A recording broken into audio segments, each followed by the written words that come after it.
On today's show, we get in the Wayback Machine, but not too far way back, and take a look at our favorite tracks from 2025. Which 6 tracks made the list? We'll tell you this and more on today's 6 Picks Music Club.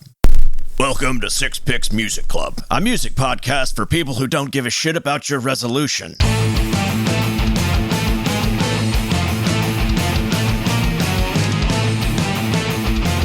Hey, listener, you're listening to 6 Picks Music Club, the music podcast where each episode we pick 6 songs based on a theme. Thanks for being with us every other Wednesday when we drop our new episodes. Shout out to our listeners who've been with us from day one. It's wild to be doing our 3rd season of this show. Help us keep growing this year by telling your friends. Share the show to anyone who likes listening to rock and roll with their friends, and maybe a dick joke or two. If this is your first time here, feel free to check out the old episodes and leave us a comment or two. I'm your host, Dave, and with me as always are my co-hosts, Russ and Geoff. How we doing today, my guys? What's up? What is this about you having walking plutonium? Yeah, I got walking plutonia. The funny thing about pneumonia is it's the perfect example of this practice that I hated in school, which is you'd ask the teacher how to spell something, and the teacher would be like, look it up in the dictionary. But if you ask the teacher how to spell pneumonia and they send you to the dictionary, it's a fool's fucking errand. You're never going to find it, man. There's a P in there. Like psyllium husk. Yeah. So did you feel the same way about phone? No, not phone. Everybody knows phone's a P. But pneumonia? Come on now. Phoenician. Psylocke. Yeah. All great examples. So anyway, yeah, I'm walking and having pneumonia. Whatever. Nobody gives a shit. I'm pretty sure that if I were looking up pneumonia, I would probably get distracted by penis as I was trying to find it. We're like, what am I doing here? Okay, penis. Yeah. Why okay, did I cool. care? How do you spell pneumonia? How are you finding penis in the ends? Well, we're all out here just waiting to pop this door open and start popping some bottles. Jeffro, what's our password? Man, 2025 was awesome compared to bullshit. Well, fuck yeah, Dick Clark. Let's go. Do your wives ever, do they ever hate clean at you? Clean up the house, but with hate and malice? No. They used to. All my wives that I have used to. Yeah. The harem of Russ. She non-binary, your wife? She used to a little bit, but since the kids came, like, I'm the one who hate cleans, so it's okay. Yeah, you hate clean. Yeah, I think if you're not being hate cleaned at, then you're the hate cleaner. That's actually not true. I don't think I hate clean, though. I kind of just keep my hate cleaning to like a single area. Like I'll do the kitchen. I'll hate clean the kitchen. And it'll just be like banging the pots around, be like, I can't believe that the dishes are piled up like this. This is unbelievable. I'm just like taking the grates off. You know what I do these days? I plug in, man, I listen to music, get in the zone, and just start fucking cleaning. And I don't know, it's a great time. Yeah, once you have like 3 small kids, cleaning is like a vacation. Because you're like, oh my God, dude, I'm going to wash these dishes and listen to a podcast in my headphones for 35 minutes. And then I think my wife would really like to maybe redirect me into some other areas as well. So I would like hate do all of the laundry, or I would like hate, clean the bathroom, but I'm just kind of sticking to the kitchen, dishes and... I don't think you're really hate cleaning. I think you're sweet cleaning, and that's fine. Yeah, I don't actually think we have hate cleaning going on anymore. We used to, because I didn't clean and she was pissed off about it. Yeah. And I was really messy. I have since changed who I am as a person. You're a gross guy? I have not. I'm in my garage. It's a war zone in here. But we actually have a sponsor for that this week, so I'm excited to get to share that with y'all later. More from the parent corner. So 2 weeks ago, the daycare that we send, it's like an aftercare program we send number 2 to. Okay. It's right across the street from our house. So it's like 1 block down, right across the street. They sent out a picture of a guy that has sneaked in. That's actually supposed to be the past tense of sneaked. It just feels wrong to say it. He snuck in. I don't know why I even try to do it correctly. Sneaked. Sounds stupid, doesn't it? He sneaked into the place pretending to be a parent, but in fact, he is a convicted and formerly jailed pedophile. Jesus. Oh, boy. That sneaked into their daycare facility. And then it turns out the dude works at a coffee shop that's right up the street. He can't, by law, be within 100 meters of a daycare or school. And he works 130 meters from this place in a coffee shop. Dude, we've seen those movies. You just see them. The people that like what is it, like Little Children or... Oh, with Kevin Bacon? No, that's a Woodsman. No, The Woodsman. Yeah, okay. This is one with Jackie Earle Haley, I think. Oh, I think it's Little Children. And he's like lived at a place like right outside of like the whatever it is, 500 feet or whatever, like by a school. Oh yeah. Just like watched the playground from his window. It's like so fucking creepy. Yeah, it is creepy. And I'm on a chat that I started called Party Dads of Cabbage Town. And to the party dads, I was like, because everybody has their kids in this fucking daycare. And so I was like, hey, do you guys want to take him out bat and beat the shit out of him with a pipe? Or should we just monitor the situation and be cautious? Or should we just... Did you get any reaction out of your dad chat group? Did you get a couple of emojis or... a lot of it, yeah, I think there were a couple of laughs. Because I think they knew that was funny, but also it's a difficult subject. Isn't it weird? I feel like we'll sit here and we'll talk, and the stuff that we say to each other, like, I mean, it just seems fine to me. It seems like this is how normal people talk. It's not how normal people talk the way we talk. Yeah, no. And anybody that I know, especially someone who's like somewhat close, but like not as close as we are, I'll say things like this and like constantly laughing or just like, oh my God, like just constant shock coming out of me. I'm like, this is really like, I have toned it down. Like what? I thought we were in the tree, in the trust tree. I just have a test with people. Like they're 85% of parents. I'm only like, hi, how you doing with, because they cannot handle jokes or commentary or things that are a little dark sometimes. Like, how else are we coping with this? Okay. But you have a go-to? Listeners probably interested. What's the litmus test? You know what I do? I there's not a single litmus test, of course, but what I often do is make a drug use joke of some sort. So I'll be like, hey, it'd be really fun is if we showed up with an 8-ball and we partied really hard, like that kind of a thing. And then and if they like recoil and they're like, I don't think so. I don't think you should do 8 balls around kids. And I'll be like, all right, you're not my people. But then there'll be like, there's like this British lady that I think is fun, and she's always like, like she just thinks those jokes are great, and I'm like, I like you. Yeah. So mine are always like minor innuendos. Things that pop up, whatever, little dick jokes here and there, just small things that are like, wouldn't be too big. And, I think you can get most people to laugh at an innuendo, and then like, I'll step it up a little bit and be like, ooh, no, turn it back down. Nobody wants to go where I want to go. So. Yeah. I'll just be like, this bounce house would be way more fun to hang out in if we were smoking some meth. Am I right? Like stuff like that. That's good. I should maybe switch to drugs instead of dicks. Yeah. Drugs over dicks. I'm sort of telling the truth, but then they just think that it's obviously I'm being absurd. I'm not going to smoke meth around and I'm not. Right. Right. But I do like drugs, so it's... Why did you wink at us when you said that you're not? Yeah, why do you keep winking, dude? Oh, that's just my eye developing a stymie. It's just all contacts or just... Yeah. I don't know why I have to wear contacts and glasses, but there's a problem there. Oh, it's because it gives me double vision, extra special vision.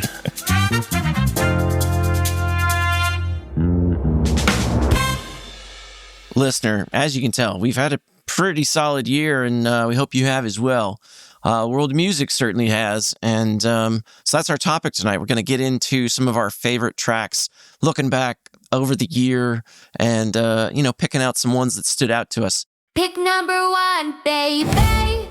I had a couple of ideas, and I struggled with this a little bit, but the first pick that we're going to listen to tonight is one I had no struggle with, because this is one of my favorite bands right now, and the track we're going to listen to is off of their new record that came out in September, Something to Consume, and that band is Die Spitz, and the song is Throw Yourself to the Sword. You never wake up and find and listen something deep in your spine.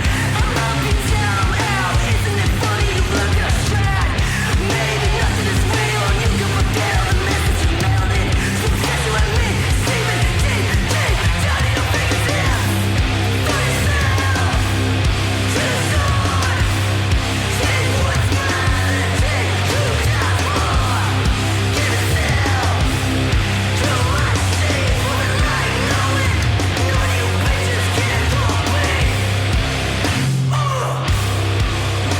supposed to see them, but they played such a small venue, it sold out and I couldn't get tickets. Ah, that sucks. Dude, I feel like we've been talking about this band for a little bit, so I blame you for not acquiring those tickets well in advance, Fro. But I actually got to thank Jack White for this, because he turned me on to this band by having them open for his show in November of 2024, when he was doing his little tiny shows all around the country and world. Was that the one during the day that he did? No, there wasn't an opener for that one, but that night they played, and it was it's at a tiny ass club, right? And holds maybe 1,000, 1,600 people. I don't even know, 800. What did we say? I mean, it's not huge, but man, those guys are fucking hard workers. They're everywhere. They are like touring, and when they're not touring, they're back home playing shows a lot, and then like back out, and then they're putting in the work. We talk about bands that I want to see and like bands that I love. Like it's this. They're like out there making it happen. It's so cool. No, Russ and I have seen this band together. Yeah, sure. And yeah, Fro, like their live show is fantastic. It's just so good. So I know, dude. It was like $500 because it was such a small venue. It was like probably a 200-person venue, and everybody is getting to know them, and so it was a hot commodity. Yeah, no, I haven't seen them on a lot of lists this year just yet, but so maybe we're not getting any since we're at the end of the year. But I would definitely be keeping an eye on this band. I know they are on the Bonnaroo list for next year that is out, but they're going to do some festivals. They're doing, I guess, King Giz is doing their own festival. These gals are going to get to be on that bill. Anyway, so they're from Austin, right? It's a little bit of hometown hero shit. And in all these small venues, when Jack White was touring, he would, go find a band to open for him, a local band to open him, and these girls and Die Spitz got to be the band there. And so I think Jack fell in love with them too, and that's one of the reasons why they got signed to his label, to Third Man Records, I gotta believe. But so this record is a little bit different from some of their other stuff, because they definitely come from a very DIY punk rock, roots thing. They're part of this kind of scene here in Austin. It's this feral guitar band scene, just loud and young and just treating every show like it's happening in someone's sweaty living room, Is this a band that does that swaps all the instruments and all like the vocal duties and stuff? Like they just are constantly switching it up. Like nobody has an assigned role here. They're just like, in this song I played this part, and this, like, it's crazy. You don't have a guitarist, you have like multi-instrumentalists like that just play every part. Yeah. So yeah, 3 of these folks have dads that are actual musicians themselves here in Austin, and the other one, their dad is like he's like a musical tech person. Like he does a lot of production stuff. So it's just like they've all grown up around all kinds of just, great musical references. And when we saw them this last year, that they closed out the song, I think we might have said this on another episode, but they closed out the set with like all 4 of their dads came out and jammed on stage with them for the last song. Oh, that's awesome. And it was fucking awesome. It was fucking badass. And it was just like that, shit, man. That's the dream right there, is like seeing your kid just at a sold out show at Stubbs, just like everybody going crazy for them. And find their Instagram, find a show that's going to be near you, and get tickets early, because it's just like, I mean, they're great. So did you say that they signed with Jack White? Yeah, they did.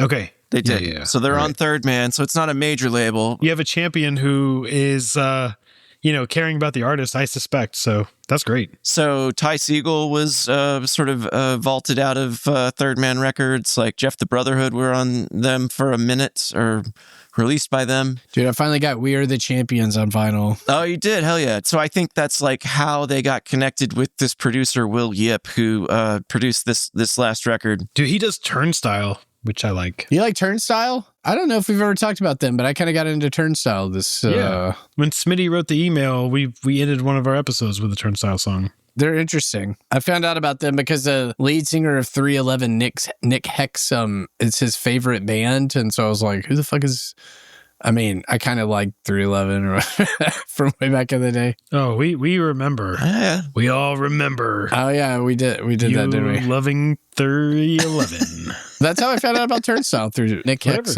Hey, however you get there. Amber is your color, dude, or whatever. The color of his energy, right?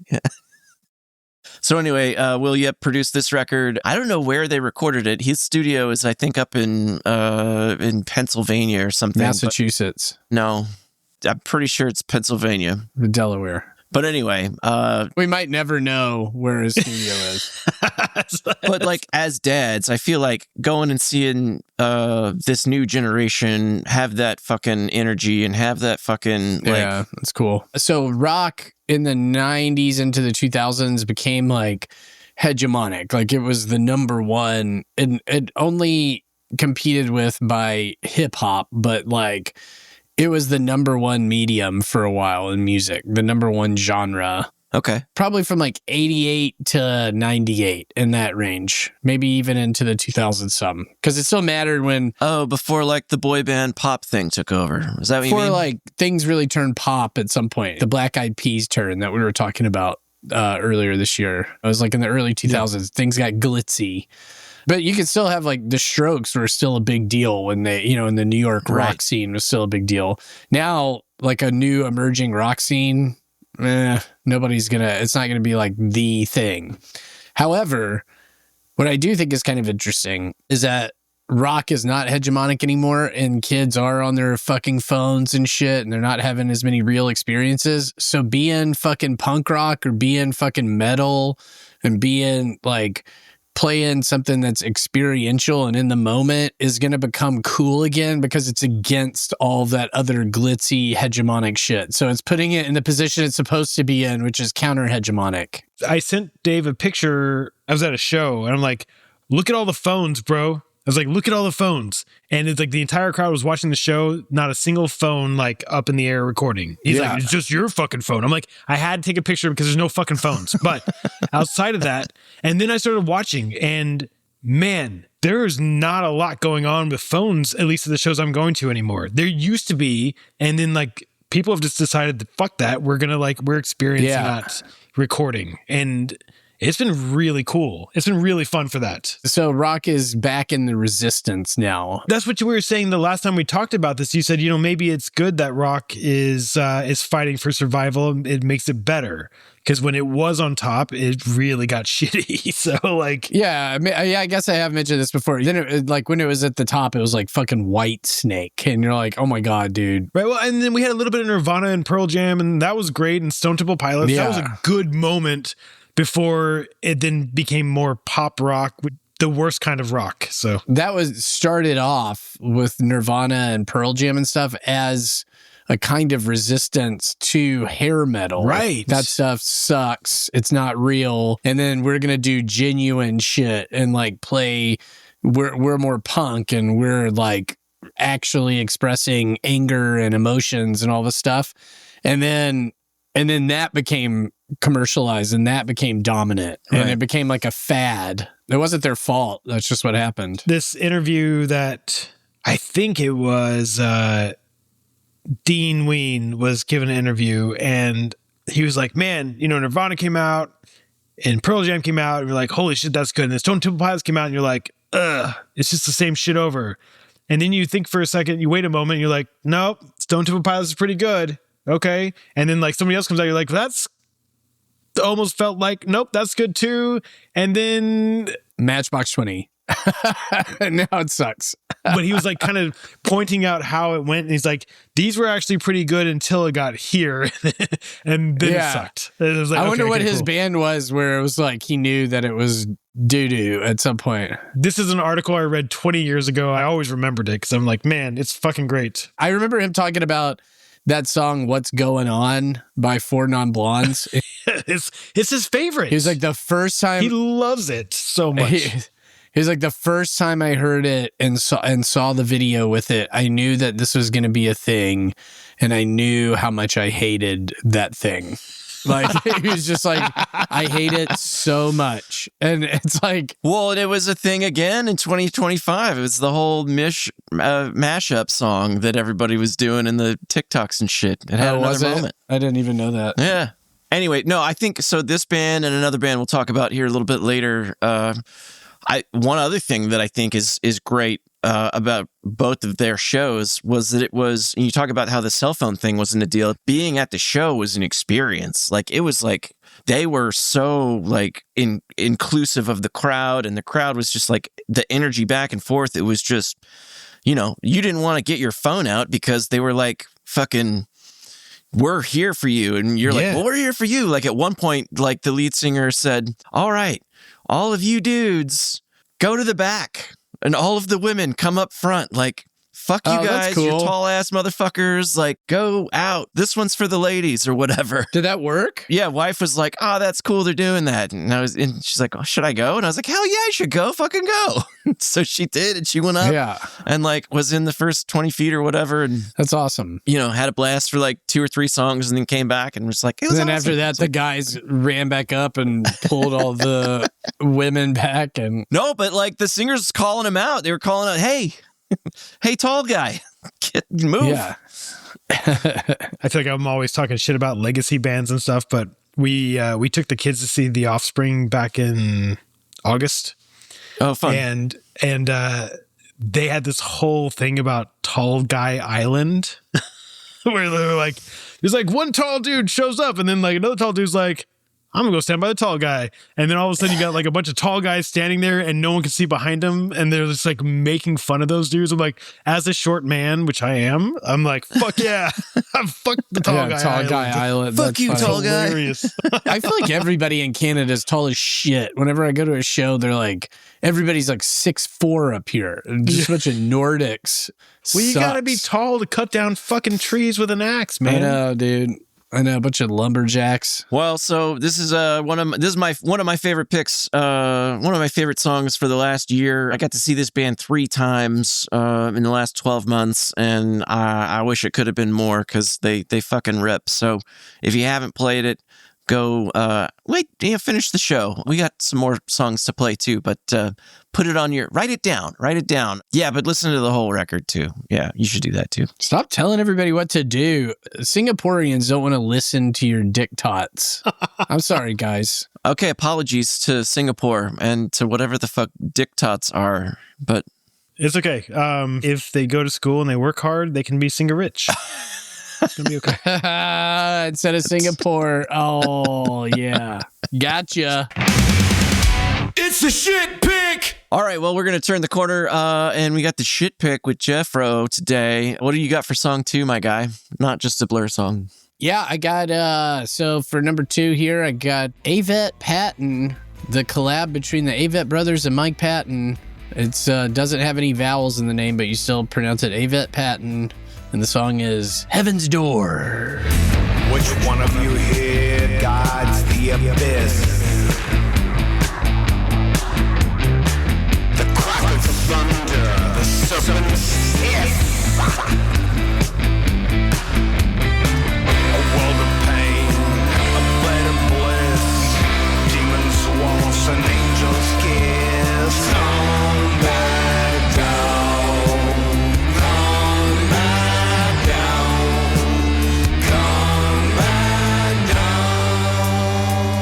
God damn it. Is it just self-titled, I guess? It's AVVT PTTN. Off of AVVT Patton. I don't know why you're redoing this. We're obviously keeping you fucking it up. All right, god damn it. It's called Heaven's Breath and not Heaven's Door. I don't care what Heaven's thing it is. I found out about this because of Dave. He mentioned that there was a collab between the AVVT brothers and Mike Patton, who's a absolute demon from hell and great rock legend, lead man of Faith No More and Mr. Bungle and assorted other bands, who's got a tremendous amount of product for his 57 years on this earth. The guy has done so much music. He's done jazz. He's done fucking weird classical music. He's done rock and roll of different types. He climbed up the back of the stage at SNL and got his band Faith No More kicked out forever because he's a absolute madman. And he's collaborating with the AVVT brothers, who are like folk rock dudes from North Carolina. They're Stomp Clap. Wait, Yeah, this they're is from sort of- these they're are the better guys than that Stomp Clap. JM did during the pandemic, Yeah. right? Okay. Right. Yeah. Yeah, like I was like, am I remembering this wrong? Because when I was listening to the song, I'm like, this sounds different than I was expecting it to sound. I mean, who Mike Patton is, but like, I was expecting Mike Patton to be like, I'm going to slow it down. Instead, he's like, motherfuckers, you're going to kick it up. Well, no, it actually goes both ways. So that's what I was going to talk about their process. AVVT brothers, they are sort of Stomp Clap, though I think they're better than that. They're really good lyricists. That's fair. They are super earnest and like plugged into truth and sincere. They were just before Mumford and Sons, right? I think of them as in a parallel unit. Mumford and Sons are like the cheap pop version of the AVVT brothers. AVVT brothers are the real that's like thing. the real Stomp They're not just Clap. like trying to get people to, I will wait for you. It's not like that. It's more like, The Mumford and Sons brother sang a song about the clap, and these guys actually sing real songs together. So it's right. It's the familial connection. nobody would expect Madman Mike Patton from California to join forces with composer the of AVVT brothers. Crank. Yeah, kind of. No, he is. He did Crank High Voltage. He was the composer for Crank High Voltage, Yeah, which he is did Crank the Oh, 2. nice. Oh, Soundtracks and Scores 3. Yeah, we did it. All right. Way to go, Geoff. finally. You made it happen. Yes. You've been We waiting all finished the year for year. this. That's what I've been hoping for. I think just nobody would have ever expected this collab. And apparently the way it works is that the AVVT brothers are huge 90s rock fans, like rock and roll kids. And they loved Mike Patton and idolized him, which makes them more interesting on their surface. And so somebody was like, you should just message Mike Patton and see if he's interested in some of the stuff you're doing. And he knew about them. And so then they just started sending him material. And what they would do is they would like, it was all virtual. They would send him unfinished songs and they would just be like, just add to it, baby. Just put your Mike Patton on it. And he's like, anything I want? And they're like, anything you fucking want, dude. And he was like, at first I didn't know what to do because I wanted to, like, they're good singers and I didn't want it to make it all about my voice. And Mike Patton is got great range and got a cool voice and he does all kinds of vocal effects. Dude, I heard he's got 6 octave vocals. Yeah, he's got 6 That's octaves. fucking and insane. That's insane. What is, okay, now just for comparison, I don't know. What did Freddie Mercury have? Because probably in that range, 6 or 7. And then Whitney, that's like Whitney Houston, Freddie Mercury zone. You know? Like it's crazy. He was like, so I was doing real weird shit at first and just like playing stuff on the zither and like, just trying to add all kinds of crazy shit. And so then it just started like, he said they kind of fell into a comfort zone. He like start to understand what he could add to it. And so some of the songs kind of sound like this and other songs are more like folksy and softer, but he adds like this weird dimension with his vocals where you're like, it's a little off and strange, but in like the coolest way. And so the album is like phenomenal, I think. I just think it's excellent and weird. yeah, like after hearing this song, I am very curious to check out this album. When you brought it up, I was like, AVVT brothers, I'm like, I was going straight to the pandemic and like what James, really? Okay, let's see. And then I was like, what is this? The fuck is going on here? But like, even the okay. part where he's like, "Wah-cha-cha," and you're like, whoa, what are you doing? It's like, he's just being Mike Patton. And he started sending them stuff back and they're like, oh my God, dude, this is so badass. Like this adds just a whole 4th dimension to the stuff that we're doing. I mean, can you imagine? You're like, well, this is how we cut our teeth, but we did love listening to you, like our whole life, like listening to you. And then now we get to collaborate and you're bringing this back. We're like, we're going to like, everyone's going to be a better musician because of it, I think. Yeah. So that's great. Exactly. Have you guys heard the Sturgill Simpson record, the Sound and Fury record that he did, like that soundtrack for that anime thing on Netflix? Did y'all see that? No. or hear that. Anyway, it's like it's way more rock and roll than rockabilly than what his other stuff is, and this reminds me of that a little bit. But okay, no, hey, so you should send that my way. I'm curious. Yeah, me too. I'm curious. I think you could still watch it. You can still watch it for sure. Sturgill Sampson. Sturgill Sampson. I'm just kidding. So what's it called again? Sound and Fury. Sound and Fury. I think I have heard that. It was just a regular record, right? It's like on Spotify as an album, right? Yes. Yeah, you can get it. Yeah, I think there's vinyl for it. If for the vinyl aficionado that listens, you can find it if you don't have it already.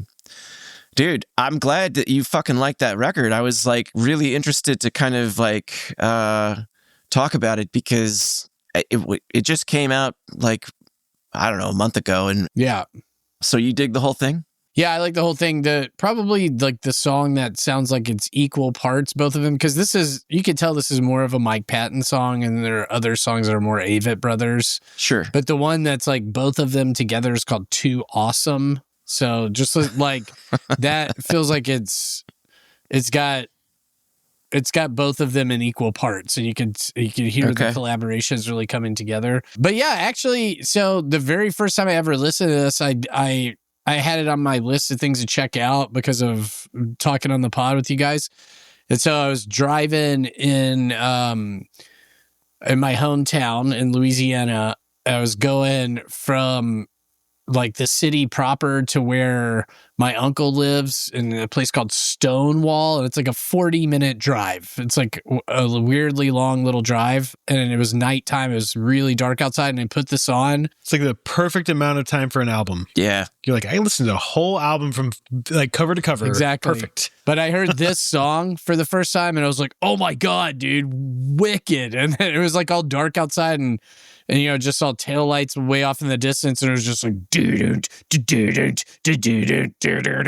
he's like, what's it? I was like, yeah, fuck yeah. And then right after that, I called Dave, and I was like, dude, this AVVT Patton thing that you told us about that sounded weird, it's actually badass. It was with somebody else. I don't remember this I know you don't. I don't know who you were with. I think you were going to a show, or you had been to a show, and you were with one of the dudes that has been on the podcast. So I don't know who it was. It was probably Geoff or Blake. Probably Geoff. But you guys were absolutely shit can, and you're like, that sounds fucking cool, man. Well, snap. I'm gonna, and I was like, dude, I think that was the night of the BMRC night. That's the night I lost my glasses. Yeah, I remember that. That does make sense. It was BRMC. I was like, yeah, dude, tell me if they don't seem all that into the howl portion of the show. And you're like, what are you talking about, man? Fuck that. They're going to be awesome. And I was like, no, that's not what I'm just, okay. And you're just all aggressive, like Whiskey Dave. And so I was like, I'll talk to you about AVVT Patton later on, dude. Hefe will bring that out in me. He'll bring out the old Whiskey Dave every now and again. So last thing about Mike Patton, though, I always kind of consider him sort of like this David Lynch of like music. He's just kind of got his own little universe and weirdness or whatnot. What would a comp be for a David Lynch, other director collab? That's a good question. I'll tell you something I heard about recently that is similar, which is that Stanley Kubrick was an enormous John Hughes fan. Oh, God. And so to me, it's like Stanley Kubrick and John Hughes doing a movie together. I can't even fathom what that would be like. Stanley Kubrick offered, so the Matthew Modine. It'd be like Full Metal Backpack. Yeah. The Matthew Modine part in Full Metal Jacket was supposed to go to Anthony Michael Hall because he loved Weird Science so much. That's a true story. Hilarious. That's incredible. Yeah, That's and wrote incredible. it for Anthony Michael Hall, and Anthony Michael Hall was like, I'm not going to do Full Metal Jacket. And they're like, what the fuck, dude? He definitely should have done it. How do you turn down Stanley Kubrick? Jesus. He definitely should have done it too, because that's what he was looking for in his career. Instead, he did like Johnny Be Good, which is a fucking horrible movie. But like, he kind of was like, no, I'll play like a jock that gets the chicks instead of being a nerd. And it was like, no, you should have done a war movie with Stanley Kubrick, you idiot. Yeah. But anyway, it was a poor choice. But the thing is, if you go work with like a legacy director like Kubrick and the movie flops, nobody faults you.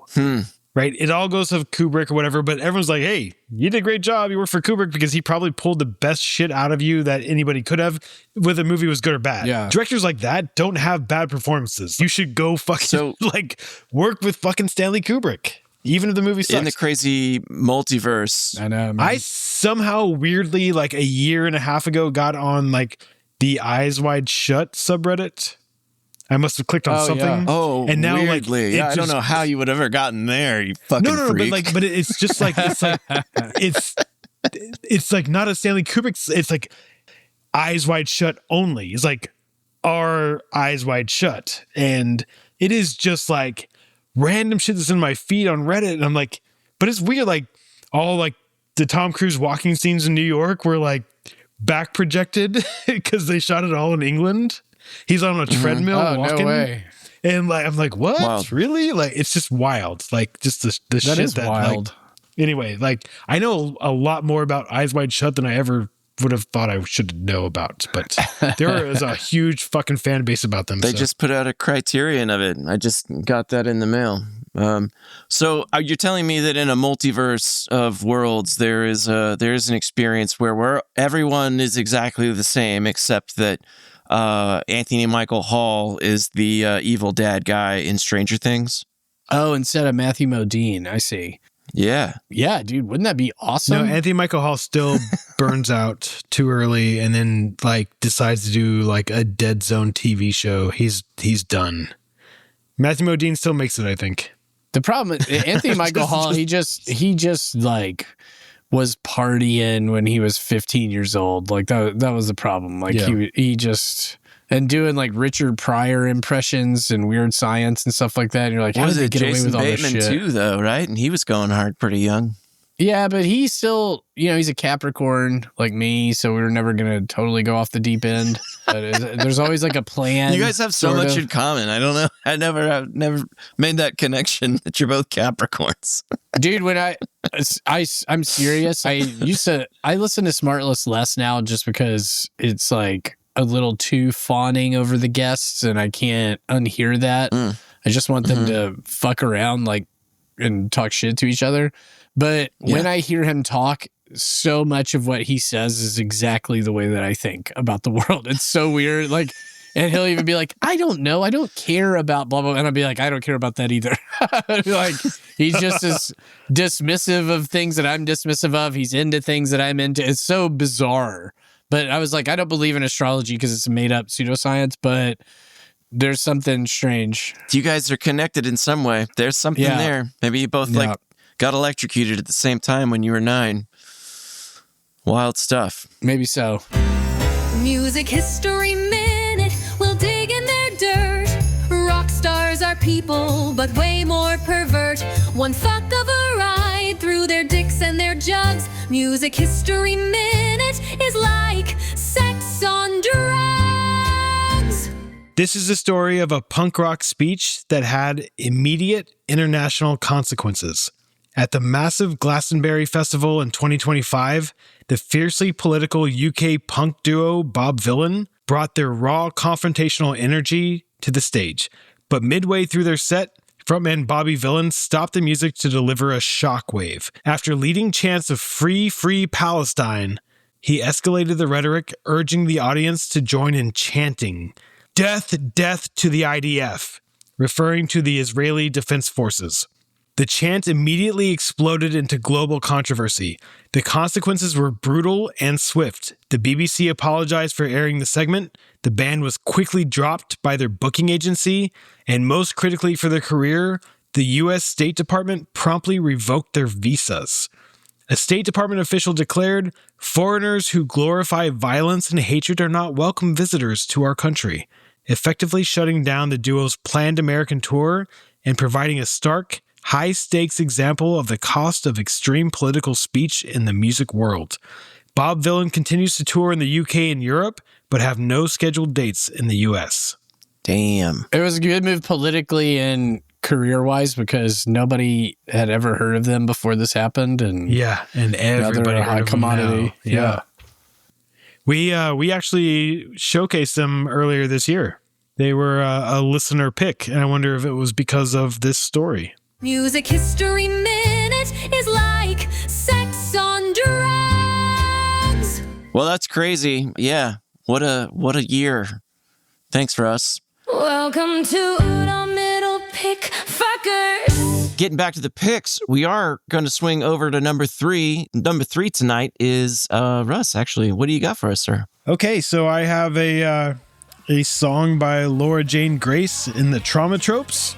It's called Your God, parenthetically God's Dick, Heyo. off their 2025 Adventure Club. When he whips out his meat, does Joe fall to his knees? Does he shoot wads of honey and come twice on Easter Sunday? What's his favorite position? Missionary magic bullet. We all give him no lover, just a hand and a mother. Can he come a shotgun blast and shoot salvation up your ass as he chew cum like bubble gum and give blowjobs like a vacuum? Does your God have a big fat dick? 'Cause it feels like it's fucking me. Are his balls filled with lightning? Do they dangle like heaven's keys? Does your God have a big fat dick? 'Cause it feels like it's fucking me. Does your God have a big fat dick? 'Cause he's fucking you and me. That's awesome. All right. Pretty incredible. That shit slaps. Okay, so Laura Jane Grace's story is about survival and reinvention, right? She was born Thomas James Gable. She first carved out a place in the punk scene with her band Against Me, an anarcho-punk band with good protest songs. Her voice, when she was still Tom, was gruff as hell, just very aggressive sounding. I remember it took me a moment to get used to, but yeah, Against Me is a fucking great band. In 2012, she came out publicly as transgender in Rolling Stone.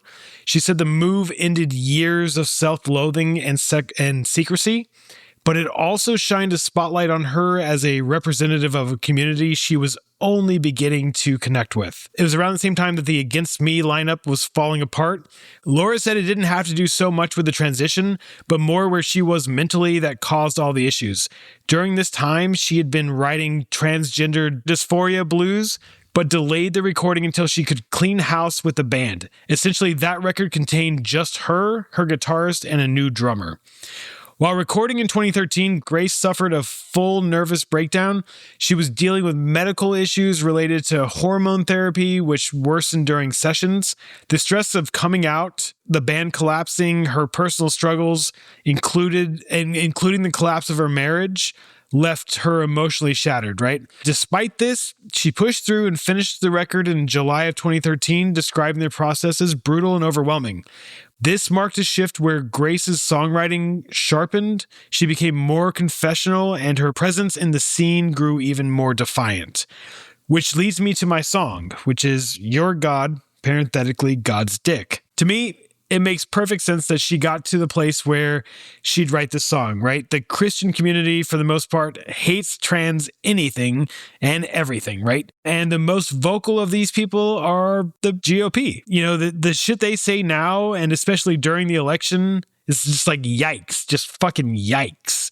And the GOP likes to get graphic and make up any kind of lie they can think of, right? Yeah, it's pretty fucking disgusting. The government is mutilating children and your tax dollars are paying for it. They're destroying women's sports. Like, right, there were these signs during the election here in Texas that said, oh my God, yeah. Keep balls out of women's sports. The WNBA actually had beef with that. They were like, but what are you talking about? We definitely need a ball. Which is good. But like that, the signs were there and the kids are like, what does that mean, Dad? I'm like, well, let's talk about it because you should know. Some pastor gave some congressman like a $50,000 or more. They have way more money than that. Or whatever. Yeah. Yeah. Right on though. Sure. Right. And then like there's all the bathroom bullshit that they talk about and how they say that everyone who is transitioned regrets it.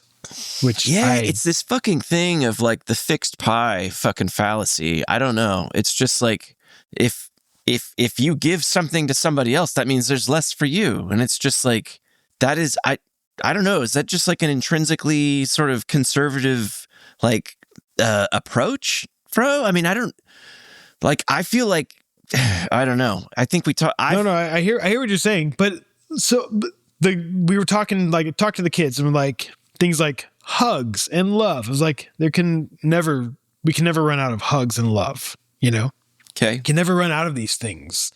Like compassion, like you can have endless compassion if you want to have it. Like these things you can do. You can have this. Right, with the fixed pie idea, it is a little bit... I mean, I think that's my objection is to this idea that, like, giving you freedom or rights, like, means that I have less, you know, like I have less opportunity or less whatever, instead of just like, well, it's... But I don't think it's that, though, right? It's more like they want control. They don't want you to do things. They want to hold you back. I don't know. Like, I feel like they... Well, I would only say that, like, by occupying space that they have deemed to be, theirs, then like that's less space that they get, and then so maybe that makes their sort of righteousness less valuable, or maybe they have to question like, oh gosh, like what if I'm wrong? And they don't want to do that because they don't want to be wrong. So it's like, no, they lean in. I don't know. Is that crazy? No, I don't think it's crazy. I mean, I think there will be books written about this time for years. I will be very interested to see what happens here. I mean, and it is, I just like, here we are on a fucking media platform. And I think the biggest impact to this generation has been this sort of like, erosion of trust in what media is and what it can be. And even with like the advancement of AI, like what's even real? You've got people that are putting voiceovers onto AI versions of other people. And I don't know. It's all or like screenshots that like you get like 100 screenshots of the shit that Trump puts on Truth Social. Yeah. But 25% of them are like shit that people make up, and everyone's like, is this real? Is it not? Like, in half the time it is real, half the time it's fake, and no one knows the difference until you have to go like looking and searching. Yeah, it makes sense because we're in a right. And so we're in, they're relying on this idea that people are intrinsically lazy and won't actually like do their own research as much as they like to say that they do. Yeah. They're like, it's like, I'm not actually going to investigate this and see if it's true. I'll just believe the source. But I mean, I would say that that's probably true for what, like 60% of people, at least 50. I mean, there's at least 50% of people who are like, well, just take it as fucking truth. And then all the shit they're saying is, it's meant to rile up the base. It's like, and then cut the trans community deep. Like, it's just like one of those things where you're like, like they're just trying to, I don't know, undercut it and then just like pump a lot of misinformation or disinformation out everywhere. I don't know. It's just, I don't understand why, like I guess because they feel like they have to live a certain life that can't be who they want to be. And because of their religious beliefs and because they have to like hold themselves back from whatever it is that they truly want. They feel like they need to like make everybody else. You think it's like a projection thing? Projection, but like if I can't have it, you can't have it either. Why do you get to have it when I want it? Right. I mean, a lot of people that you're talking about believe the stuff that they are saying. It's not all just instrumental. My parents are those people for sure. Yeah, they think that like trans gender stuff is moral decadence, and that it's a form of rot, and that it happens in big cities, which are evil, and that kind of stuff, and that it has to be like forever going to return to a moral utopia. This is one of the things we have to stamp out. So I think that's what is going on in their brains. But, of course, none of that is really possible. It's not possible to get people to stop living the way that they want to live, really.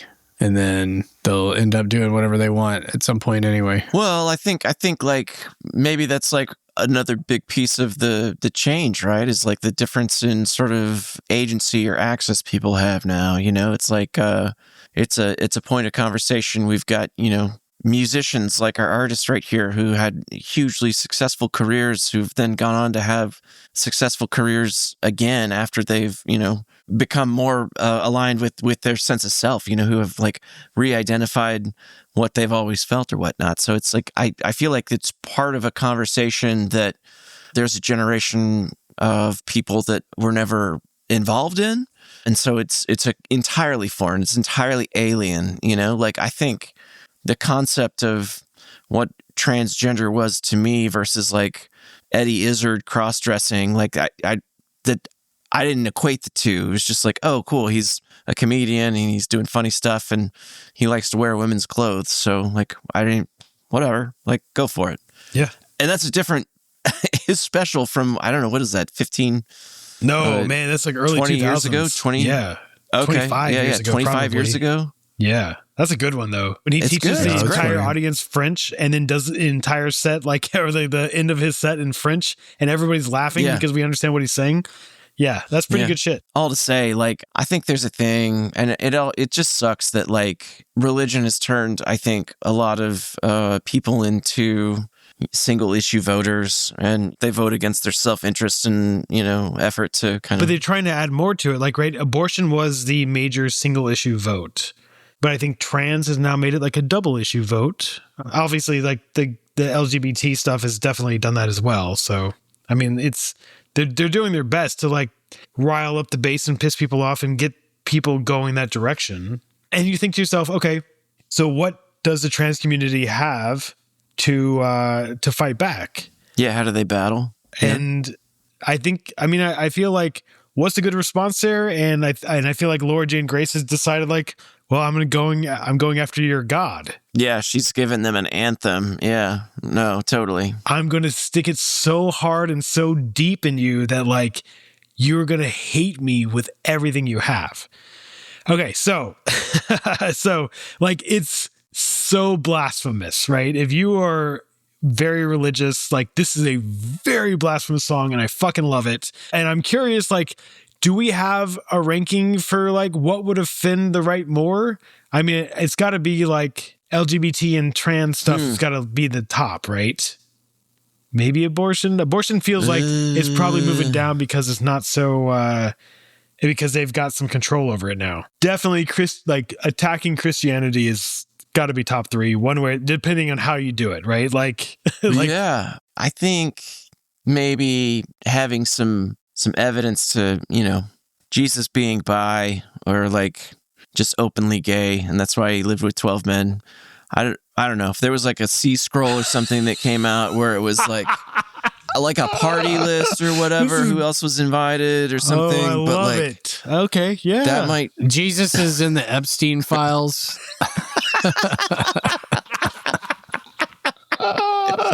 He's just got Jesus on speed dial and he's like, they're just rocking out and he's like, I like that one. And then Jesus is just doing miracles, like turning their water into wine and roofing them or whatever. Definitely attacking Christianity is got to be top 3 one way, depending on how you do it. Yeah. Well, it's crazy how like so much like people take the identity of religion and make it their own personality, right? So it's like if there's something wrong, or like it's the whole thing with like the Catholic Church covering up all the children rape, so many Catholics couldn't wrap their head around the idea that priests would rape children. Like, so they were okay with it. They wrote it off. They're like, well, what are you going to do? It's like, they do a really hard job. I'm like, do they? Okay. Well, that's what they're saying about Trump now. Yeah. So it's okay. Yeah. It's just, it's a proven, strategy. Their strategy. Yes. It's proven. It works. Like he can't. These pictures are not real. We don't care. He didn't know that guy. He is not been to the Epstein fucking island 42 times or whatever. Like, no. It doesn't matter what it says, right? So, did you see that place had a dentist chair? His place on St. John's with those fucking Game masks? of Thrones masks on the wall. Yeah, what the fuck is that about? Are they putting those masks on and like raping children? I think it was just the decor and like he had a dentist's office. Like I don't think it was like a Oh, like God, I hope so. like a torture sex area. I think it was just like, and maybe that's where Epstein was, but like, you have to believe that people that he invited to his island wanted to terrorize him, wear those fucking masks and the dentist chair and all that shit. Like, I'm sure they did weird Requiem for a Dream shit, just like so gross. Yeah, speaking of Eyes Wide Shut, Fidelio. Yeah, definitely. Like some. Have you guys ever been invited to an Eyes Wide Shut party? Because women going to one. It's crazier than you would think. It's crazier than you would think. All right, I just want to talk about I want to go with as a trans person, Laura decided to, I think, formulate the attack back to them by attacking their religion, their God, whatever.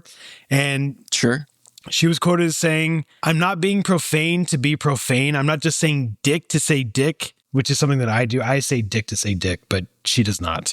"I'm asking a genuine question. If you refer to your God as he and him, but you will not refer to a transgender person with their pronouns that are theirs, that's just insane. It's such blatant hypocrisy. You can't prove God exists with biology or chromosomes, so if you're going to throw science continually in my face, let's stick to that. Your God doesn't exist." So on March 7th, Laura performed Your God at Bernie Sanders Fighting Oligarchy, Where We Go From Here event in Wisconsin. And as you can imagine, the right was not happy. Here's how it went down. Grace says the song was actually well received at the event, which was basically a protest against the state of America under Trump, where trans people were being erased.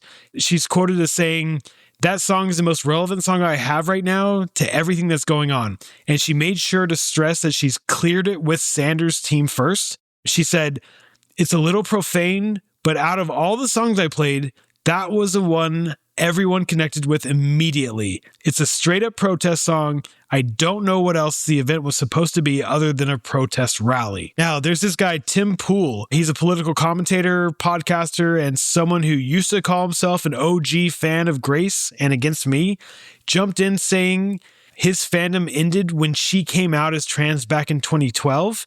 He went on saying, "I believe Laura Jane Grace largely weaponized being trans for money. And this is coming from somebody who was deeply influenced and was a fan before the transition." The beauty of this situation was after Pool's comments, Grace showed Rolling Stone a screenshot of a message Pool sent her in 2016. That was the total opposite. He wrote, "Your music was a huge influence on me in my skateboarding anarcho youth phase. I used to cover Against Me, busking in the Chicago subway. I'd love to help in any way. Stoked to read your book." That book, of course, was Tranny Confessions of Punk Rock's Most Infamous Anarchist Sellout. When asked about the message, Pool tried to spin it saying, "I'm a huge fan of Laura's earlier work. My disappointment with Grace is the shock attempt at getting attention by being vulgar. Regardless, I will still play and sing Grace's work, though as I get older, I can see sometimes the younger Grace's lyrics were naive. I do find it beautifully ironic to see Grace perform at a rally for a prominent Democrat." And I'll wrap it with this one last quote from Grace herself, which really drives home her point. She says, "As a trans person, you continually have chromosomes and DNA thrown in your face. So it's a genuine question. Do you literally believe that there's a guy in the sky with a beard and robes? And where does that end? What's under the robes? Does he have nipples? Does he have a cock? Is that the limit of your imagination?" Plus, it gives that kind of good energy that I think for sure the fucking right wing is lacking, because all their music is shit and all they got is motherfuckers like Russell Brand up there, and he's boring as fuck. Russell Brand just catching strays. Deservedly so. Deservedly so. Maybe not strays. Maybe he was downrange. He's running the risk. Yeah, dude. It's fucking punk as fuck. And I hadn't heard that one and didn't know that it came out this last year. So it's pretty funny. But to then like go back and, when I first heard it, I was like, oh, this is funny. Like, this is a Russ pick. It's a punk pick, but it's also a dick pick. It's a fucking like It's an anti-church pick. It's a good way to tie the whole thing together. It's got everything for me. This is the Lebowski rug of Russ's songs, you know? Like, so it's it really ties the room together. No, I mean, you know, like hearing about her journey and like kind of looking at the state of the world right now, you know, it's just like one of the things that I really loved about the whole Tim Walz thing was his whole bit was just like, mind your fucking business. Like, who gives a shit? Like, just, it doesn't matter. It doesn't affect you. Just like fucking let it go. I mean, I feel like that's just where we need to be. It's just like, look, if it isn't hurting somebody, fucking fuck off. Like, it's fine. Like, right. What do you care? Yeah. That's why they have to have the bathroom thing, because that ties it to harm. No, of course. It's all made up, but that's what it is. Yep. Agreed. Well, hell yeah, Russ. Always love that punk rock energy. And great fucking track. Feel it in your core, it's pick 4.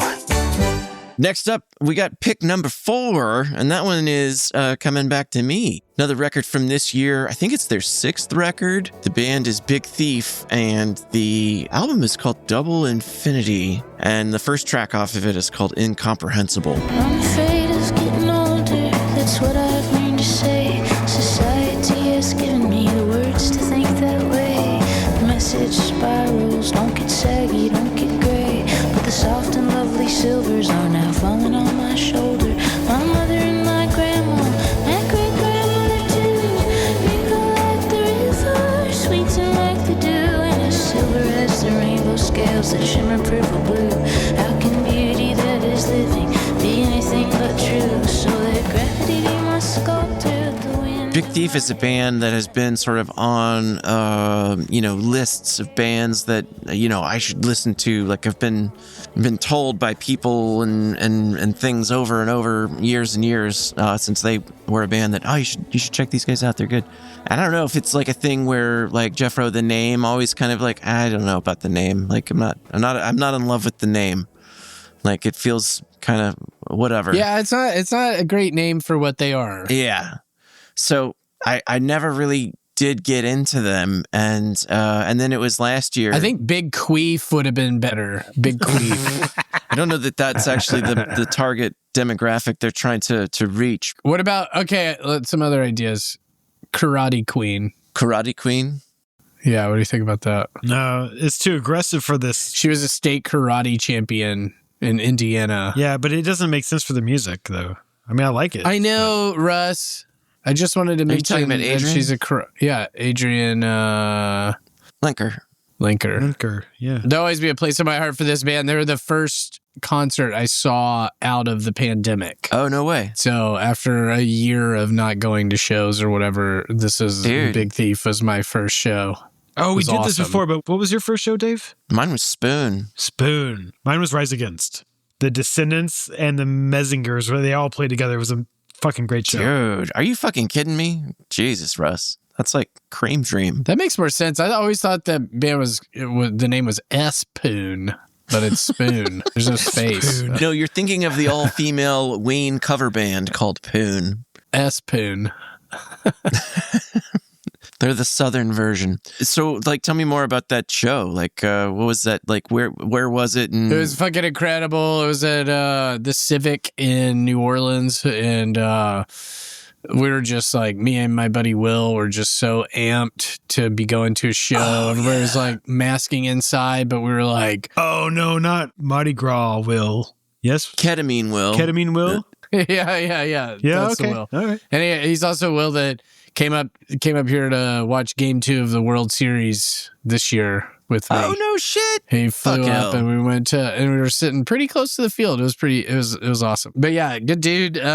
We went to the show. We were just like smoking tons of weed outside. We're just like so pumped to finally be back doing rock and roll. And I was like talking to people in the lobby. Everybody's kind of masking up still inside because it was a big crowd. But they played this song. My favorite song of theirs is called Not, N-O-T, and it kind of rocks. And they played that song, and people were just like going like really into it, just feeling it pulse through them and excited. And then right after that, she's a very powerful individual, Adrian Linker. Like she just has like, she's got charisma, but it's like quiet charisma, and people are like really focused on her, and she can command the audience. But after they played Not, which got kind of loud by the end of it and distorted, they just went totally quiet, and everybody was like really amped up, and she just stood there at the mic for like 20 seconds and didn't say anything. It was just standing there, and everybody was quiet, and then everybody got super quiet, and she played like a softer song like this, and it was awesome. Like it was I don't know, dude, it's hard to explain, but just she just got everybody to shut the fuck up by just standing there and being still. It was amazing. She didn't like put up the quiet coyote or anything. She was just like, she wasn't being an asshole. She was just going like, we're about to go quiet for a second and play a softer one.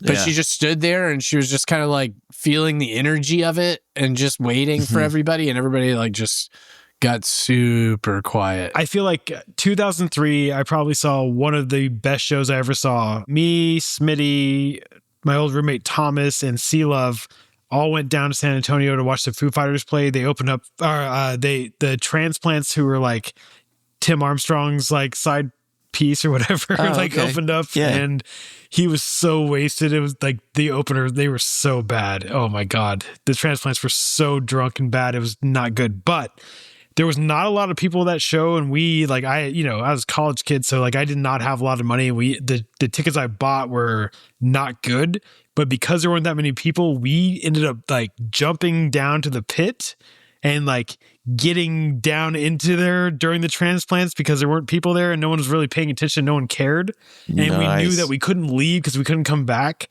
so like we were just like pissing in beer cans and like bottles and like putting them down and like dancing around in the piss and whatever. And anyway, Foo Fighters come on. It is one of the greatest fucking shows. It was perfect for what I needed at that moment. They're still really young and really like trying to figure it out themselves. And like, man, it was so intense. I remember being so hot and being like, I'm going to fucking pass out. And then Dave Grohl stops the entire he stops everybody. He's like, we're slowing it down. We're doing nothing. And he plays this song off. It was their fourth album that they were touring with called Tired of You. And he just does it like, it's just him with a guitar. And he just plays it as like, it's very soft and it's cool. And everybody just calmed down. And we cooled down. They were just like spraying the crowd with water. And it was just like, breath. It was perfect. We all just caught our breath. And then he's like, okay. And then he started right back up, and it was fucking intense, but it was one of the greatest fucking shows. Anyway, it reminds me of like when veterans are on stage and they can see what's going on with the crowd. And at one point, I mean, I'm sure it was supposed to be a full band song, but he's like, nope. Cause it was like right in the middle of everything. He's like, just me, here we go. And it just played it, and it was quiet. We all calmed down and cooled down. And then when that song was over, like 4 or 5 minutes later, we were ready to fucking go for it again, and it was amazing. So that's awesome. That reminds me of like I went to see Nails in 2017 at Riot Fest with wife, and Ministry played right before them. So like we were like, hey, let's go watch Ministry and then Nails, right? And so I think I told this story before maybe, but I got one of those. It was, it was a music festival. I got a bottle of wine in one of those like bicycle squirt bottles. Squeeze bottle. Yeah, the squeeze bottle. I got the whole bottle of wine, white wine, and I would load it up, and I had a couple of beers. So I was like, fancy. Yeah, this was before he had kids. And so I was just like, all right, I'm ready to go into the crowd. I had a backpack, had the wine in there, and we go in, we're watching Ministry. I'm just pounding beers. And then towards the end of Ministry, I started pounding that bottle of wine, and I'm almost finished with it when 9 Inch Nails comes on, and they just go 3 fucking bangers, dude. It was like Head Like a Hole, fucking, like, I don't even remember, Closer, like just 3 hard rocking fucking crazy songs. And I thought I was going to die because it was like 12 minutes of aerobic exercise while I was white wine hammered. And I was starting to like, I could feel like black coming down my forehead. And I was like, it's like starting to come over my eyes. Those I was little like, spots. oh, fuck, shit. And so then I got down on the He's ground and going like down. drank some water, but then they played like Hurt. They just they slowed it down and they were like, just give everybody a chance to take a breath. Give Catch your breath. a chance to not fucking pass out in the middle of the crowd. And so I was like, oh. Thank you, Trent. I love you. I think like kind of even this goes back to what we were talking about with my first band, was that experiential sort of connectivity that you get at live music sometimes. It's just like, it's a thing, a shared space where, you know, when you have the right artist or the right talent that is just like commanding the room, how it can like, it'll be a memory that you keep forever. It turns into a core thing. That's why like I can talk about and tell you, you know, why the koozie that I bought at that Spoon show is so special to me. You know, I can talk about like where I was when I saw Portugal the Man the first time play at Stubbs, when they opened for Foo Fighters at South by. You know, it's like there's these things that we get to identify with. And for me, this is a band that like I haven't been on the outs with, but they've been on the back burner for so long and just on deck. And this song like got stuck in my head. It's one of those earworms that I just like, I heard it and then I couldn't not hear it. And then I had to go and like buy the record and then listen to the whole record. And the whole record's really great. And Adrian did a record last year that was really great too. I forget what it's called, but exactly. But you know, this song is all about growth and getting older and being okay with yourself. And I think so. Like the lyric "incomprehensible," it's like she's talking about like feelings and emotions that are they're too big to describe in words. You know, like the feeling that you feel of love or loss or anything like that. It's you know, you can only experience it or, you know, put it into a song or something like that. So she's a pretty awesome songwriter, and I'm excited to go back through the catalog and refamiliarize myself with all of the rest of it in 2026. Refamiliarize yourself, or is this like is it going to be like a new thing for you to like go back and see? So not a refamiliarization. So you're going, okay, so this is like kind of new for you and you're kind of excited for him, and you have a whole catalog of 5 other albums to like. They have like 5 records that I haven't really listened to. That's fun. So I got to go back. I love that.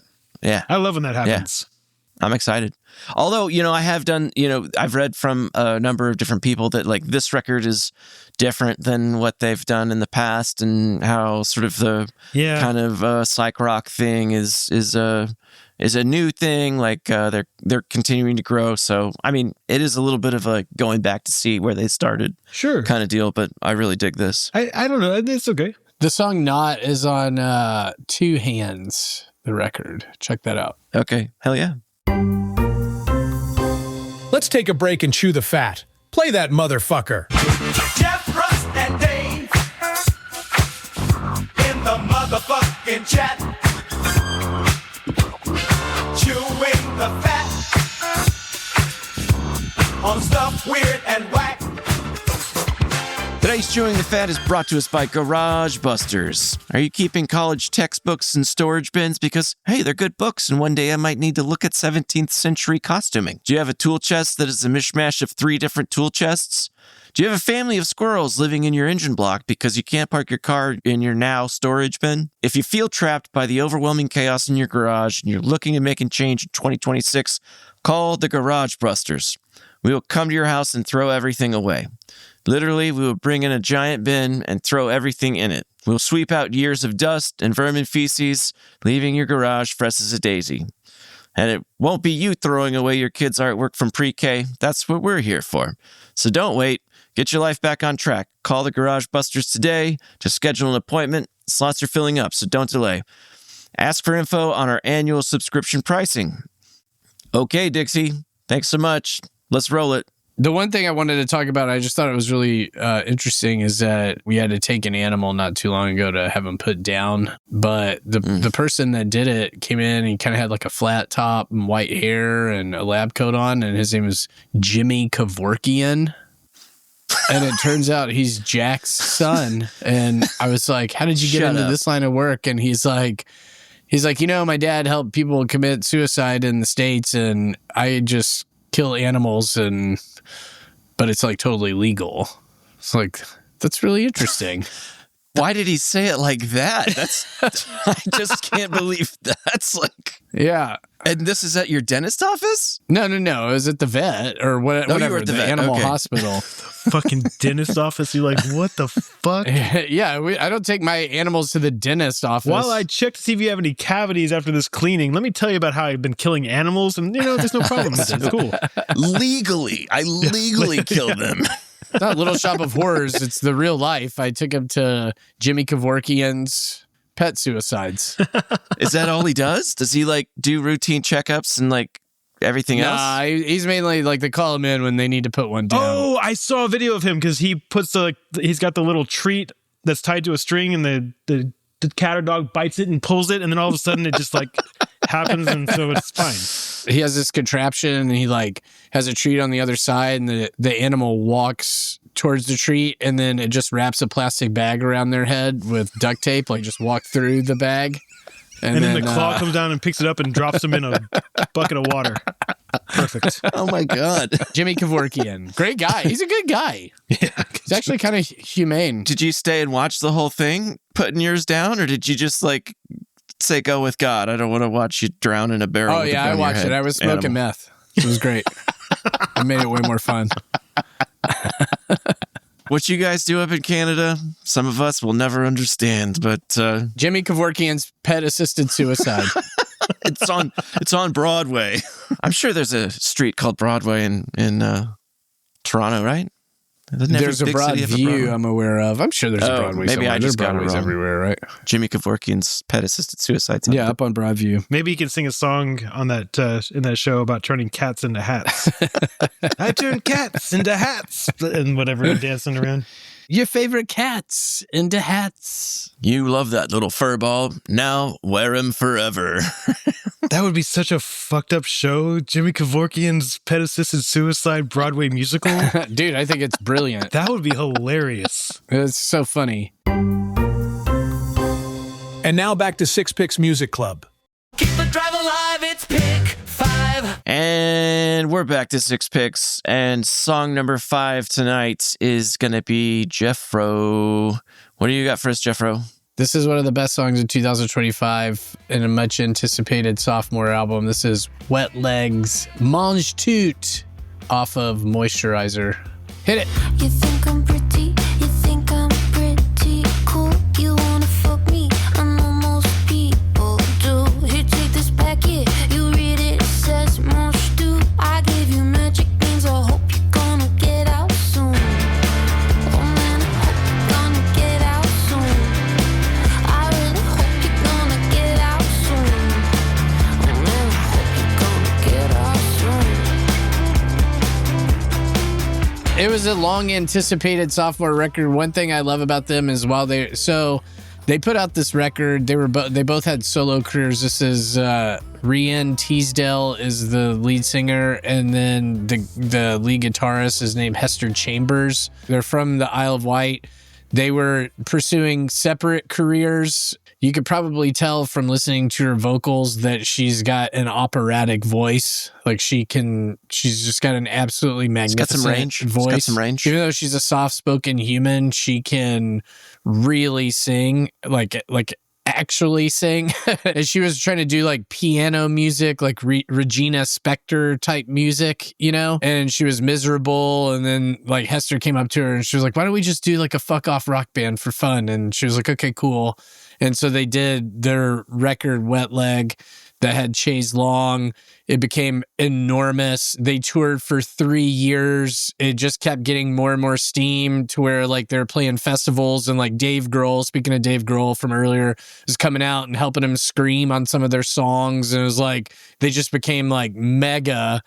All the while people kept asking them, do you have another album? And they're like, yeah, we've already written it. And they just kept saying that, even though they had not written an album, just to shut everybody up. And so they wouldn't ask them the question anymore. And they're like, yeah, we already got it. It'll come out. And so then last year they finally they rented an Airbnb and wrote. Right. They went off the grid to we got to get away from everything to record this fucking album. Yeah. And there are a couple of things that changed in the middle. So the first record, just the two of them wrote together. This time they involved the three bandmates. And so they all wrote the songs together. And they're more like kind of driving and propulsive now. Like it's kind of like, kind of music. Yeah. A lot of songs about love and falling in love. The first record was more like tongue in cheek, and this one's just like a bunch of love songs, really. And it's because Rianne fell in love while they were on tour with, she had always been with a man before, but she's now with a non-binary person. And she said that just opened up everything for her. And so she's kind of more free and expressive and creative. Her look is different. She looks cool and wears interesting stuff. And she has gems glued to her teeth and is getting all these crazy tattoos. And she's very expressive. And I think it shows up in the music. But this song I picked this one not only just because I like it and it crescendos, it builds. I dig that. But the name of the song is Mange 2, which is a type of pea. It's like a snap bean. So that's French. In French, it's snap beans, but it also spells man get out. And so and it's about getting rid of a guy in a bar that's trying to hit on her. Yeah. And so it's so fucking clever. I love really fun wordplay. Yeah. You see this package. You read it says, Mange 2, I'll give you magic beans. I hope you're going to get out soon. So she's awesome. Get the fuck out. Nice try. Now get out the way. And I also really like the bridge of the song where it slows down and you're standing in my light. She's repeating, you're standing in my light. And it's stop standing in my fucking light. And it's almost I feel like she's almost saying that to all men because her ex-boyfriend tried to claim writing credit on the first record. Yeah. And he was just a shitbag about it. And so she's like, you know what? I think I'm done with men. I'm going to go with this magical non-binary person and then get men to get the fuck out. Mange 2. I like it. I think when we saw them at ACL, she actually got my wife pregnant and we weren't even standing that close. Oh yeah, I could see that. With her fingers, or she was impregnating people with her stare. Yeah, she could. If you haven't seen their NPR Tiny Desk concert, which somebody said I can't get this out of my mind now. They were Tiny Desk concerts are the new VH1 storytellers, which is kind of true. I never really thought about that. I used to love those too. Yeah. I also loved the VH1 storytellers. I did too. I remember Gwen Stefani being up there this one time. It's it's still interesting, so I'm going to watch it, I think, even though I don't really care. But yeah, I'll watch anybody talk about their shit. No, but their Tiny Desk concert where they're playing some of these songs. I think they actually premiered this song on the Tiny Desk concert. So when you watch it was the first time anybody had heard it. It's good stuff. Was CPR the first single that came off this album? Yeah. Yeah. So that was the one with the video. It was the first video I saw when it came out. And no. It was Catch These Fists. Okay. They're in a car. The first one I saw was CPR was in the car when she was holding the camera and just kind of moving it around her and stuff. And I'm oh, that's cool. And I was watching and every time the camera went close to Hester would just kind of turn the other way. You couldn't see her. And you start realizing and then all the promo materials, Hester's not facing the camera. She's not being part of it. And you're what? It's yeah. Look at that. Someone who doesn't want to be in the limelight, who wants to be in the band. It's just that's cool. I'll just not look at the camera when it's coming around. It's fucking cool. She's very anxious and she doesn't really want to perform on stage all that much. And it took Rianne saying just feel the fear and go out anyway. And so she was okay, that makes sense to me. Instead of trying to hide from it. Yeah. So she just feels her stage fright and then goes on anyway. But she has all this power because nobody can get to her. Yeah. So she stayed on the Isle of Wight when Rianne moved to London. So Rianne's the big star. and Hester is writing the music. She dates one of the other guitarists in the band, they've been together for a long time, and so they just live together on their island. And she the New York Times called and tried to get an interview, and she said no. Yeah, so she just turned down the New York fucking Times. So fucking amazing. And then she did an interview with The Guardian, but wouldn't take a picture with her face in it. So she's hiding her face and all the pictures of her hair and stuff. And so she spoke a little bit, but she's like, I respect The Guardian, so I'll do it. But Rianne was talking about that, and she was like, that gives her just an enormous amount of power.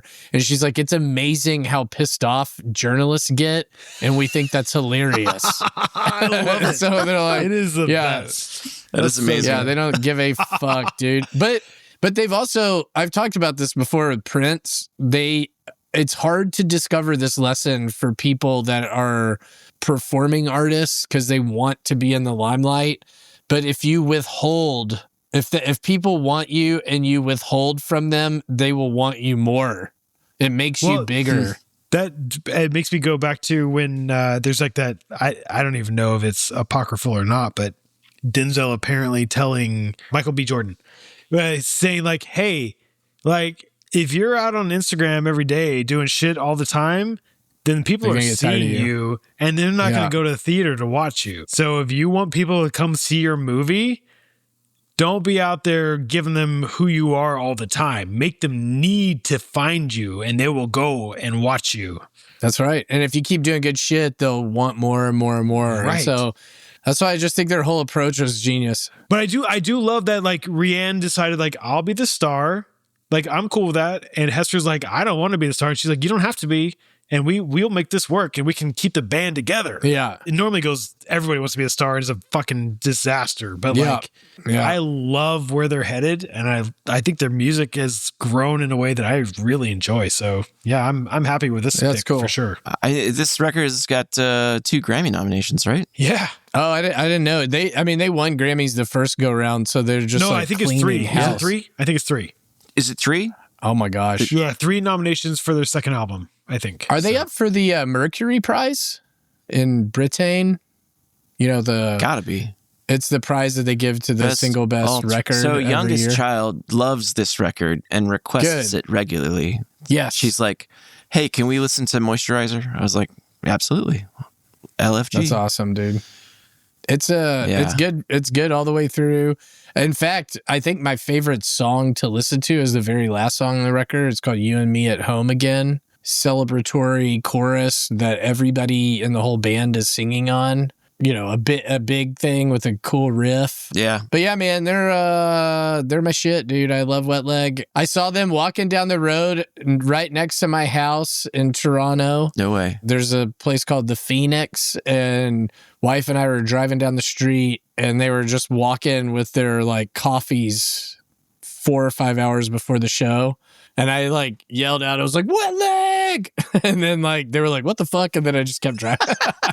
And I was like, I think I might have said something weird see you tonight, And they were like, yikes. Oh, and we did boy. see him that night, and it was awesome. No, so going back to the experiential piece of the show or whatever, this is another live show that when you get a chance, listener, you gotta go see, because it is it is fantastic. It is, you're involved, and it's a good time. One other funny thing that they did real quick is they said they posted on Instagram, Rianne did, because she's got armpit hair now, because this is part of her expression. But she said, if you get us to number 1 over Oasis on the charts, then we're going to shave these pits. And so then they went to number 1 over Oasis. Oasis had the comeback this year. Yeah. They went to number 1 over them, and then she shaved the pits of all the dudes in the band. Awesome. That's amazing. I love it. Yeah, it was funny. And they're just standing there fantastic.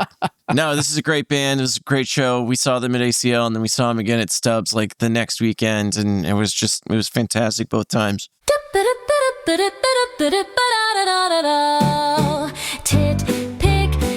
pick, baby, tit pick. Fuck yeah. All right, we are down to the last track tonight. We have the titular pick, the sixth pick of Six Picks Music Club, and the honor goes this week to Russ. What is our tit pick today? Okay, we are going all the way down south to Australia with a band called Nerdlinger off their album Growing Up Is Getting Old. And this is Smashing Kebabs. Turn low, the radio. Silent, dignified, but you already know. Better yet, a cigarette is looking pretty good in a red flannelette. So hold on to a better life, 'cause it won't be long. To set your sights on a loaded gun and blow those fuckers away. Or so they say. Do you think it's Nerdlinger? Like Nerdlinger? Yeah, Nerdlinger. Pretty sure. I think. You think it's Nerdlinger? Nerdlinger. Nerdlinger. I don't know. School me. Man, I am a fucking sucker for skate punk, and I will be my entire fucking life, I think. Just putting it out there. Like, god damn it, I fucking love it. It's Oh, yeah. a lot of fun. Okay, so Nerdlinger formed in Sydney, Australia in 2013, and these guys built their base the old-fashioned way, right? They just went like through relentless touring and word of mouth. They just they're like almost a blast from the past, really just playing up the skate punk roots. They definitely would have been showcased during the golden era of the Warped Tour, you know? Warped Tour. Yep. Yeah, I mean, like they would have fit there perfectly in like the late 90s. They put out some EPs and singles before releasing their album Happy Place in 2018, which had pretty good reviews. And then it's been just more touring and singles up until this year when they released their second album just back in November 28th. The album is Growing Up Is Getting Old, and it's got a shit ton of really good reviews. They're just a really fun band, and they remind me of like NoFX and other like fat wreck bands, so it fits. But Yeah. it's kind of nice to have something new that's also something old sometimes. I think you guys get it.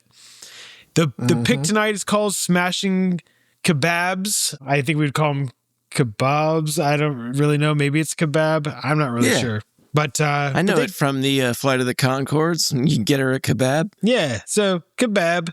The lyrics are pretty ambiguous, and because this band is really small, there's not a lot of info on it. But I did find one review from the site called The Music where they, in my mind, took a huge leap with these lyrics, and this is what they said, right? They said, this is about this song.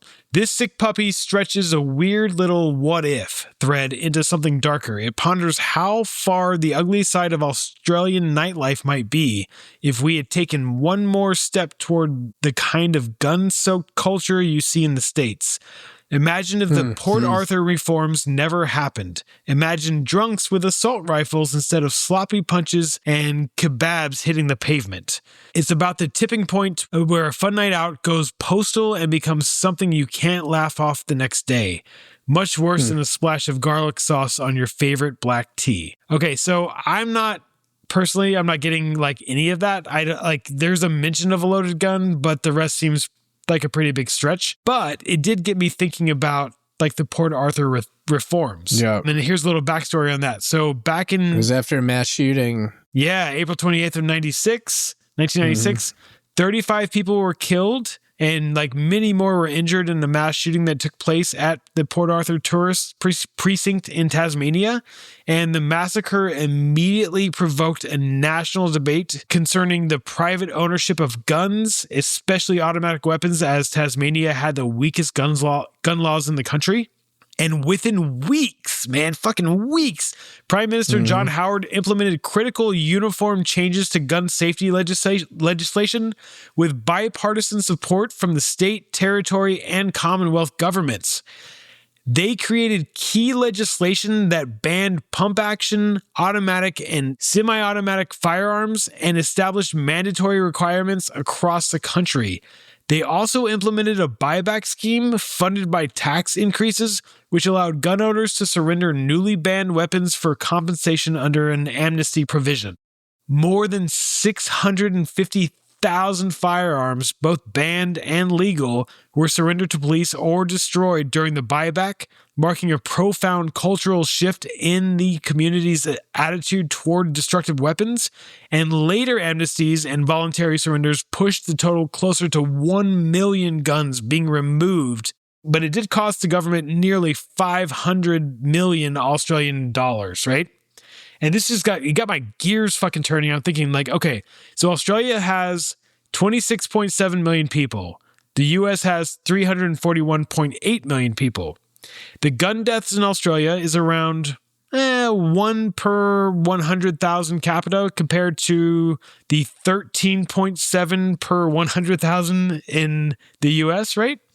So, for instance, in 2023, there were 277 gun deaths in Australia and 46,728 in the US.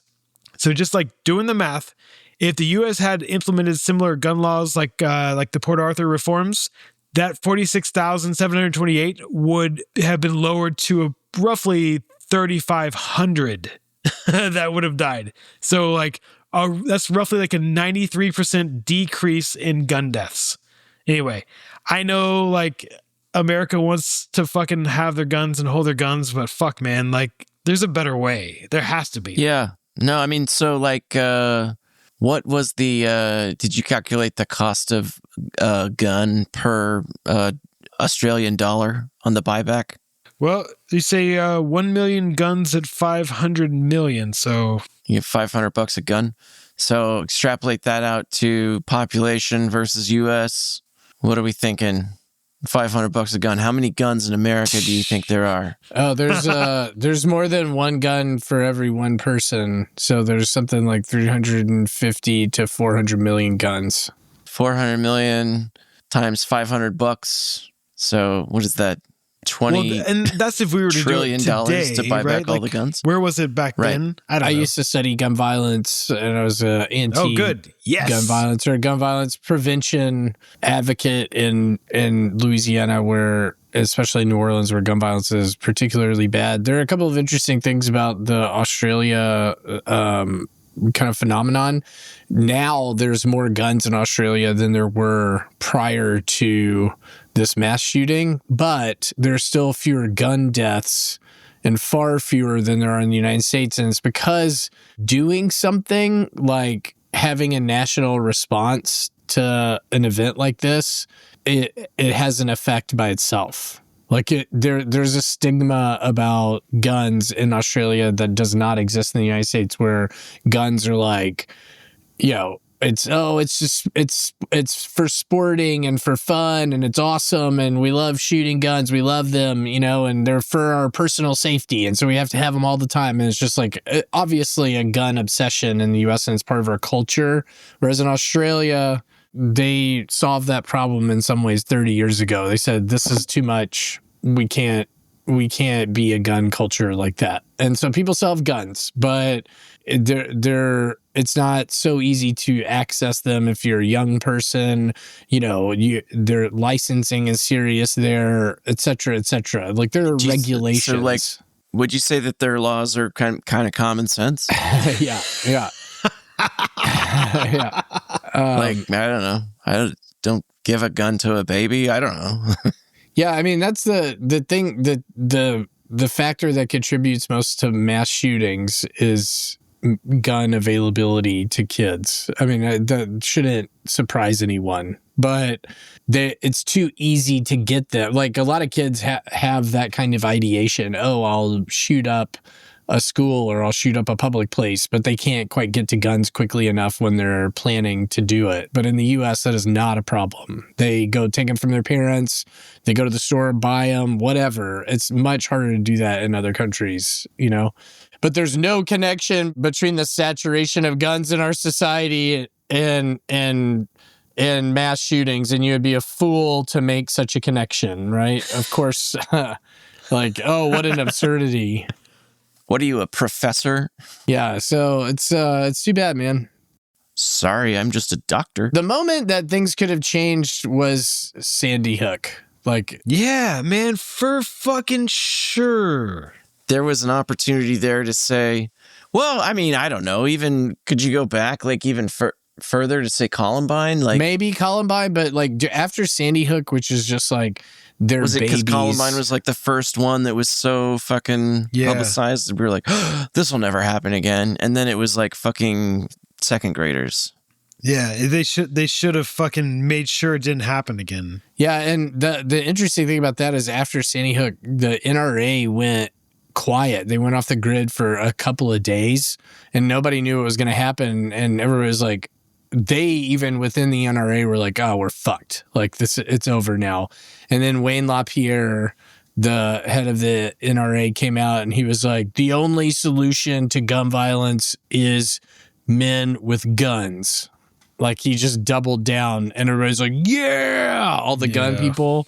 God, and that was a switch point. If he had come out and been like, of course, he's just, it's all money in the end and all that stuff. But there was a real opportunity to like have common sense regulations. And it's passed. Once we accepted as a society that you could just go in and shoot up second graders in a school, then it was all over with. And it has been and continues to be. Yeah, it does because it's happened again. I mean, it happened it's constantly Texas. happening. It just happens all the time But to tiny kids, Uvalde. it happened again at Uvalde. Yeah. Yeah. Oh, and the great thing there was the police response where they're just like, I'm not going in there. That guy's got a fucking gun. I'm going to fucking kill somebody. Oh, yeah. He said the only thing that stops a bad guy with a gun is a good guy with a gun. That's what he said. Yeah.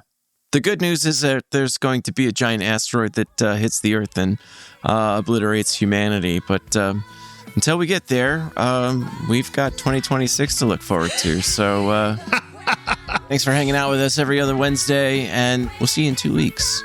And as we do at the end of every episode, let's crack open the inbox and see what emails we got. And this week, we've got an email from Ned in Austin. And Ned writes, my guys, I normally like to lurk and listen, but I felt like Donnie from The Big Lebowski listening to the Americana epi as you guys groped around in the dark to define/describe Americana. It's like the scene in Talladega Nights when they take turns describing what they think baby Jesus looks like. But I nearly screamed in the middle of mowing my front yard, it's a fucking melting pot. Kept it inside, but I had to pass along and wanted to pass the formal challenge along rather than just back channel through Geoff. Americana is a melting pot. Prove me wrong. Anyway, question for you guys along the lines is Journey's Don't Stop Believin'. Is that Americana? It's got places, South Detroit, trains, young lover with nothing but hope to their name. Talk amongst yourselves. Well, thanks, Ned. That's kind of what I was trying to say when I was saying like everything's Americana, but like Philistines over here. Journey is not fucking Americana, dude. He's messing with you. You know what else is Americana, Geoff? The towel you shared with Ned, bro. Oh yeah, the one that gave you guys all that shit. That is also there. Americana. That was Americana. And there's a song there. Gross. Great to hear from you, Nettie. Jeffro says that you can always back channel him anytime. Yes. We didn't get a music rec from Ned, but we're going to go ahead and play one that we think he'll like as we close up the club tonight. So thanks so much to Shall and Death Squad for our opening music. You guys are still one of my favorite things to get to thank at the end of every show. Listener, we'll see you in 2 weeks. As always, the tracks for today's show are in the Spotify playlist in the show notes. Give them all a spin. Play them loud. Keep jamming. This episode of Six Picks Music Club was produced by I Wanna Be Horin'.